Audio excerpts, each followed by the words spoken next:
नमस्कार, Shriram time news मध्ये मी कैलास सोनवणे आपले हार्दिक स्वागत करतो।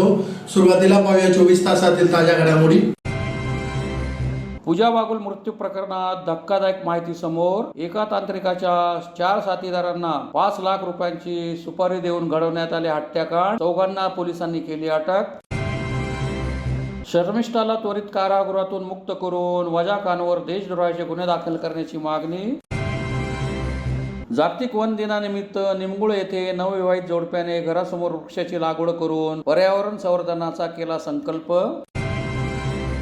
आणि श्री छत्रपती शिवाजी महाराजांच्या शिवराज्याभिषेक दिनानिमित्त अभिवादन।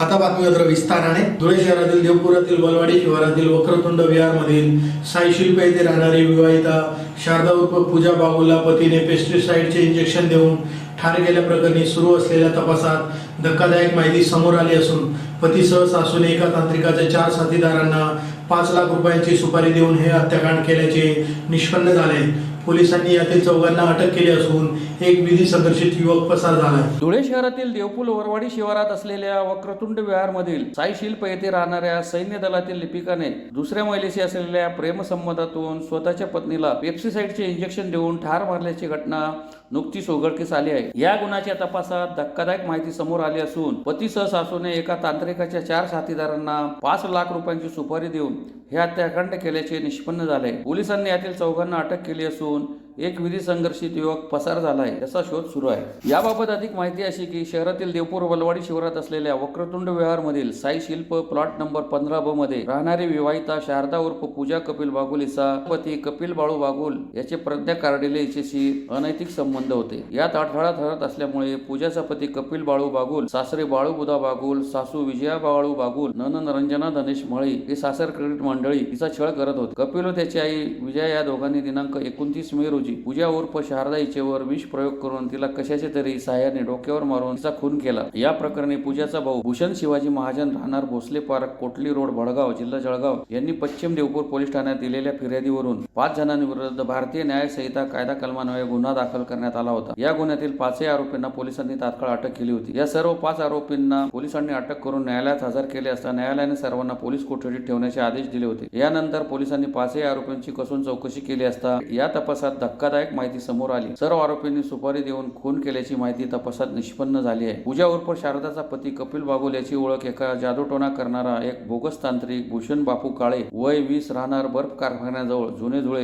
याच्याशी ओळख झाली होती। भूषण हा एक मांत्रिक असून लोकांना फसवून त्यांचे आजार आदिबाबी दुरुस्त केल्याचा दावा करतो। त्यामुळे कपिल व त्याची आई विजया हे दोघे एके दिवशी मांत्रिक भूषणच्या घरी गेले आणि त्यांनी पूजा उर्फ शारदा लवकर मेली पाहिजे असा आग्रह धरला। यात प्रज्ञाही सामील झाली। पूजा लवकर मरण्यासाठी प्रथम प्रज्ञाने 50,000 रुपये मांत्रिक भूषण काळे याच्या अकाउंटवर पे केले, तर कपिलने 1 लाख रुपयांची रोकड मांत्रिक भूषणला दिली। पूजाला संपवण्यासाठी संपूर्ण मदत करण्याकरता मांत्रिक भूषणला 5 लाख रुपयांची सुपारी देण्यात आली होती। मांत्रिक भूषण काळे याने तंत्रमंत्राचा वापर करून पूजाला मारण्याचा प्रयत्न करून बघितला, मात्र पूजा काही केल्या मृत झाली नाही। तंत्रमंत्राचा काही उपयोग होत नव्हता, तर दुसरीकडे प्रज्ञा कपिलकडे लग्नासाठी तगादा लावत होती। लवकर पूजाला ठार मारावे लागेल, त्याशिवाय आपल्याला लग्न करता येणार नाही। माझा घटस्फोट होईपर्यंत पूजाला संपवावे लागेल असे सांगत असल्याने कपिल मांत्रिक भूषण यास तुला पूजाला मारण्यासाठी 5 लाख देण्याचे ठरले, त्यातील 1.5 लाख तुला दिले, त्यामुळे आता तुला काही करून पूजाला संपवावे लागेल। यात कपिलची आई पूजाला लवकर मारले पाहिजे असा आग्रह मांत्रिक भूषणकडे करत होती। आपल्या तंत्रमंत्राचा काही उपयोग होत नाही ही बाब मांत्रिक भूषण बापू काळे राहणार बर्फ कारखान्याजवळ जुने धुळे याच्या लक्षात आली। मात्र पूजाला संपवण्यासाठी संपूर्ण मदत करण्याकरता आपण पैसे घेतले आहेत, त्यामुळे काही करून आता आपल्याला पूजाला मारावे लागेल अशी खूनगाठ मनाशी ठरवून भूषण काळे याने त्याचे साथीदार होमगार्ड बब्या उर्फ सचिन दौलत जाधव वय 35, जयेश अनिल जगताप वय 19 व 2 विधी संघर्षित युवक सर्व राहणार बर्फ कारखान्याजवळ जुने धुळे यांच्या मदतीने पूजाला मारण्याचा प्लॅन केला। यासाठी दिनांक 29 मे रोजी जयेश जगताप व 2 विधी संघर्षित युवक अशा तिघांनी एका दुकानातून इंजेक्शन, सलाईन आणि पेप्सिसाइड आणले। त्यानंतर कपिल बागुलच्या घरात तंत्रमंत्र साहित्य आणले। सर्व संशयितांनी पूजाला पकडून तिला सलाईन इंजेक्शन दिले। त्यानंतर सर्व संशयित शेजारच्या रूम मध्ये पूजा मरण्याची वाट पाहत होते। यावेळी कपिलची आई विजया हिने सर्व संशयितांना चहा करू का असे विचारले। पूजा मृत झाल्याची खात्री पटल्यानंतर मांत्रिक व त्याच्या साथीदाराने सोबत आणलेले सामान घेऊन तिथून पोबारा केला। ही माहिती पोलीस चौकशीत उघड होताच पश्चिम देवपूर पोलिसांनी मोठ्या कौशल्याने ताराबाद सटाणा येथून भूषण, बब्या उर्फ सचिन, जयेश व विधी संघर्षित युवक अशा चौघांना दिनांक 5 रोजी पहाटे ताब्यात घेत अटक केली आहे। यातील अजून एक विधी संघर्षित युवक मात्र पसार असून पोलीस त्याचा शोध घेत आहे। पश्चिम देवपूर पोलिसांनी या गुन्ह्याचा सखोल तपास करून सर्व घटना उघडकीस आणली आहे। त्यामुळे पश्चिम देवपूर पोलीस ठाण्याचे अधिकारी व कर्मचाऱ्यांचे जिल्हा पोलीस अधीक्षक श्रीकांत दिवरे यांनी कौतुक केले आहे। याच्यामध्ये तपासामध्ये असं पुढे आलेलं आहे की एक भूषण बापू काळे हा एक स्वतः मांत्रिक स्वतःला समजतो आणि तो विविध आजार बरा करून देतो असं तो लोकांना फसवत आहे। आणि यांच्याबरोबर जे अजून 4 लोक होते त्याच्यापैकी एक सचिन दौलत जाधव हा होमगार्ड आहे आणि एक जयेश अनिल जगताप हा वयवर्ष 19चा हा मुलगा आहे आणि 2 इतर अल्पवयीन मुलं याच्यामध्ये सहभागी होते। जेव्हा पूजाचा पती म्हणजे कपिल बागुल हा या मांत्रिकाकडे गेला तेव्हा त्यांचं असं ठरलं की पूजाला काहीतरी इंजेक्शन देऊन त्यांना मारायचं आहे।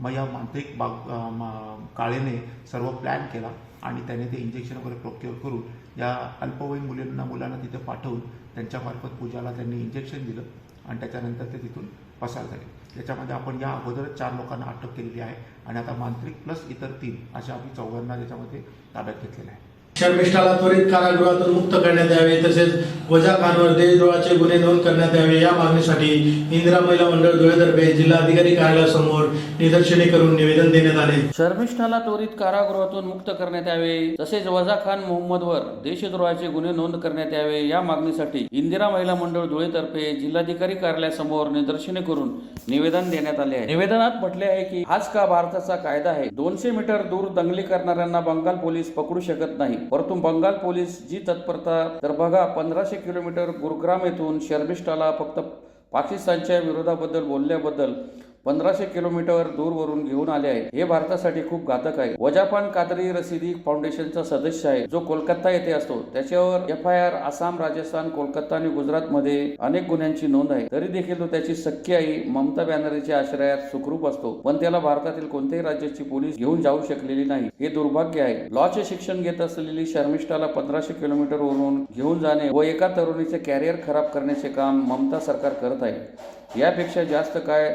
दुर्भाग्य असू शकते। ममता बॅनर्जीचे सरकार हे कायद्याने न चालता क्रिमिनल कॅल्क्युलेटरने चालत असते, जेथे कायद्याचा कानून हा धर्म बघून बदलत असतो। जय श्रीराम बोलल्यावर जिलेट टाकले जाते, शोभायात्रा काढल्यास दगडफेक करणे, TMC ला मतदान न देणाऱ्यांची हत्या करण्यासारखे गुन्हे करणारे सरकार फक्त शर्मिष्ठाला यासाठी गुरगाव येथून पकडून आणण्यात येते की तिने सोशल मीडियावर पाकिस्तान संदर्भात जे सत्य आहे ते बोलण्याचा प्रयत्न केलेला आहे। सत्यावर न बोलू देणारा ममता बॅनर्जीचा धिक्कार असो। तरी वजा खान मोहम्मदला तातडीने अटक करण्यात यावी व त्यासारखे अनेक लोक फिलिस्तीनचा झेंडा भारतात अनेक ठिकाणी फडकवत असतात, पाकिस्तानचा झोन फडकवत असतात, अशांवरही देशद्रोहाचे गुन्हे दाखल करण्यात यावे। ज्या पद्धतीने शर्मिष्ठावर गुन्हे दाखल करण्यात आलेले आहे तीच तत्परता मोदीजींनी प्रत्येक राज्याच्या डिपार्टमेंटला वजा खान मोहम्मदला पकडण्यासाठी व त्यासारख्या लोकांना पकडण्यासाठी आदेशित करावे अशी मागणी करण्यात आली आहे। यावेळी प्रभा परदेशी, मीरा सरोज, शोभा पाटील, रंजना मोरे, मालती सूर्यवंशी, मोतनबाई कोळी, रेखा कुलकर्णी आदी उपस्थित होते। नमस्कार, आम्ही सर्व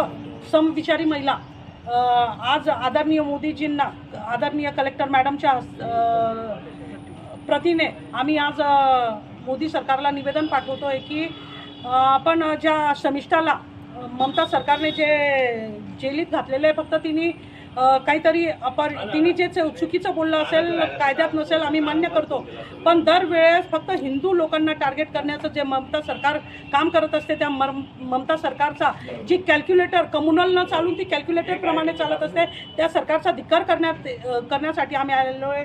दुसरं आमचं असं म्हणणं आहे की जी शर्मिष्ठा नावाच्या मुली 22 वर्ष लॉ करणाऱ्या मुलीला ज्या पद्धतीने गुरुग्राममधून 1500 किलोमीटरवरून तिला घेऊन जाण्यात आलेलं आहे आणि 200 किलोमीटर जिथे गुन्हे दाखल होतात त्या ठिकाणी कोणत्याही प्रकारची तत्परता बंगाल सरकारची पोलीस दाखवत नाही आणि बंगाल सरकारची तत्परता बघा 1500 किलोमीटरवरून त्या मुलीला त्यांनी घेऊन जाण्याचं काम केलेलं आहे। फक्त एक वजा खानच्या नावाने जो रशीद फाउंडेशन चालवतो त्या व्यक्तीच्या अर्जावर इतकी तत्परता या सरकारने दाखवलेली ती आमचं असं म्हणणं आहे की हा जो वजा खान आहे त्याच्यावर अनेक गुन्हे दाखल आहे, ते गुन्हे त्याच्यावर अनेक FIR दाखल आहे. त्या आसाम असेल, राजस्थान असेल, कोलकाता असेल, गुजरात असेल, अशा ठिकाणी त्याच्यावर गुन्हे दाखल आहे. तरी पण आजपर्यंत कोणत्याही प्रकारची अटक त्या व्यक्तीची झालेली नाही, वजा खान मोहम्मदची.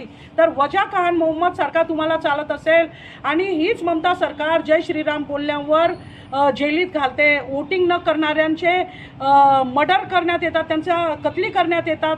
असे या पद्धतीचे जे गुन्हे होत असेल तर या सरकारला आमचं म्हणणं आहे मोदीजींच्या तर्फे की तातडीने वजा खानला अटक करण्यात यावी. व वजा खान सारखे अनेक लोक आपल्या हिंदू धर्माचा अवमान वारंवार करत असतात. सरकार बघत असते. ममता सरकारच्या इथे मूर्ती तोडण्यात येतात, दुर्गा पूजा करू जात नाही.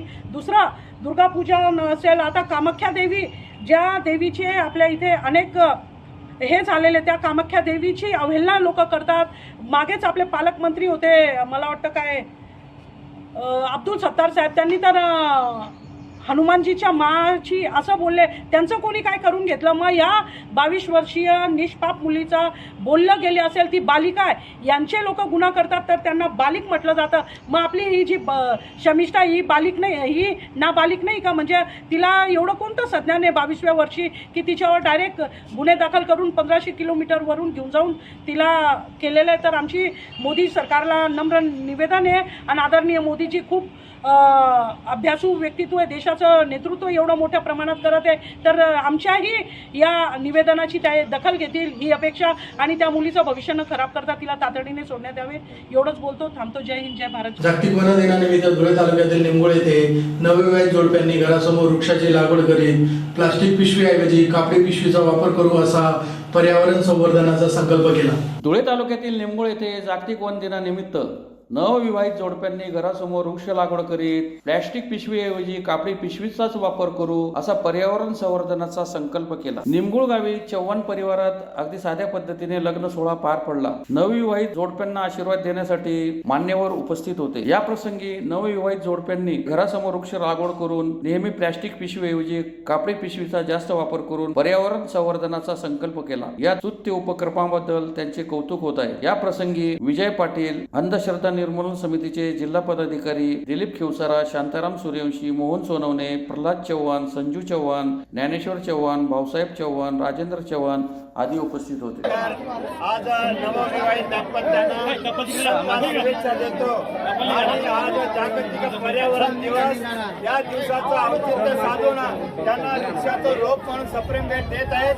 त्याचप्रमाणे एक कापडी बॅग सप्रेम भेट देत आहेत. वृक्षाचं संवर्धन करणं हे फार महत्वाचं काळाची गरज आहे. वृक्ष सुद्धा आपलं संवर्धन करते. पर्यावरणाचा ऱ्हास फार मोठ्या प्रमाणात होत आहे आणि तो शेतकरी लोकांना भोगावा लागत असतो. तर त्या हिशोबाने आज आम्ही आमच्या निंबूळ गावी एक नवीन संकल्पना, एका लग्नानिमित्त एक वृक्ष रोपण एक आपल्या घरासमोर करते. हा नवीन स्तुत्य उपक्रम चव्हाण फॅमिली यांनी केला. त्याबद्दल त्यांचे खूप खूप आभार मानतो, अभिनंदन करतो. अशाच रीतीने आपल्या प्रत्येक ठिकाणी आपण वृक्षारोपण करायला पाहिजे आणि आपलं गाव निंबू गाव हिरवेगार पाणीदार आहेत पण हिरवेगार करण्याचा जास्तीत जास्त प्रयत्न करू. पुढच्या जागतिक पर्यावरण दिनाच्या शुभेच्छा देतो. त्याचप्रमाणे नवविवाहित दाम्पत्य यांना शुभेच्छा देतो. श्री छत्रपती शिवाजी महाराजांच्या शिवराज्याभिषेक दिनानिमित्त शहरातील 40गाव रोडवरील मनोहर चित्रपटगृहासमोरील छत्रपती शिवाजी महाराजांच्या पुतळ्यास सर्व मराठा संघटना व सकल मराठा समाजातर्फे पुष्पहार अर्पण करीत अभिवादनाचा कार्यक्रम संपन्न झाला. श्री छत्रपती शिवाजी महाराजांच्या शिवराज्याभिषेक दिनानिमित्त मराठा सेवा संघ, संभाजी ब्रिगेड, जिजाऊ ब्रिगेड, सर्व कक्ष व मराठा पंचमंडळ तसेच शावा संघटना सकल मराठा समाजातर्फे मनोहर चित्रपटगृहासमोरील छत्रपती शिवरायांच्या पुतळ्यास मान्यवरांच्या हस्ते पुष्पहार अर्पण करून अभिवादनाचा कार्यक्रम संपन्न झाला. यावेळी माजी आमदार राजवर्धन कदम मांडे, साहेबराव देसाई, भानुदास बगदे, हेमंत बडक, दिनकर जाधव, श्याम निरगुडे, मिलन पाटील, नितीन पाटील, विनोद जगताप, मनोज ढवळे, राजेंद्र काळे, निंबा मराठे, सुनील पाटील, विकास बाबर, श्रीरंग जाधव, दीपक रवंदळे, डॉक्टर संजय पाटील, भूषण बागुल आदी उपस्थित होते. जय श्रीराम. गोवाडी भूषण बहुजन प्रतिपालक छत्रपती शिवाजी महाराजांचा आज 351 राज्याभिषेक दिवस. त्यानिमित्ताने आज सकल मराठा समाज धुळे यांच्या वतीने शाहू महाराजांचे वंशज आदरणीय राजे राजवर्धनजी कदम बांडे साहेब यांच्या शुभ हस्ते आम्ही छत्रपती शिवरायांना माल्यार्पण या ठिकाणी अर्पण केलं आणि जय भवानी, जय शिवराय, जय जिजाऊ अशाप्रमाणे घोषणा देऊन आज राज्याभिषेक दिन आम्ही साजरा केला. हा आमच्या तुमच्या सर्व महाराष्ट्राच्या आणि सर्व देशाच्या दृष्टीने अतिशय महत्त्वाचा दिवस की एवढा लहान मराठा राजा हा पूर्ण जगाचा राजा म्हणून मान्यता प्राप्त मिळालेली आहे आणि म्हणून या दिवसाचं खूप मोठं महत्त्व आहे. हे आपल्या बहुजन समाजासाठी खूप मोठा आदर्श आहे. म्हणून या ठिकाणी आम्ही आज तो दिवस आनंदाने साजरा केला. या ठिकाणी पूर्ण शहरवासियांना या राज्याभिषेक दिनानिमित्त सर्व सकल समाजातर्फे हार्दिक शुभेच्छा. जय जिजाऊ, जय शिवराय. पुन्हा एक नजर ठळक घडामोडींवर. पूजा बागुल मृत्यू प्रकरणात धक्कादायक माहिती समोर. एका तांत्रिकाच्या 4 साथीदारांना 5 लाख रुपयांची सुपारी देऊन घडवण्यात आले हत्याकांड. 4घांना पोलिसांनी केली अटक. शर्मिष्ठाला त्वरित कारागृहातून मुक्त करून वजा खानवर देशद्रोहाचे गुन्हे दाखल करण्याची मागणी. जागतिक वन दिनानिमित्त निमगुळ येथे नवविवाहित जोडप्याने घरासमोर वृक्षाची लागवड करून पर्यावरण संवर्धनाचा केला संकल्प. आणि श्री छत्रपती शिवाजी महाराजांच्या शिवराज्याभिषेक दिनानिमित्त अभिवादन. याबरोबर श्रीराम टाइम न्यूजची बातमीपत्र संपली. दिवसभरातील ताज्या घडामोडींसाठी पाहत राहा श्रीराम टाइम न्यूज. भेटूया पुढील प्रसारणात. तोपर्यंत नमस्कार.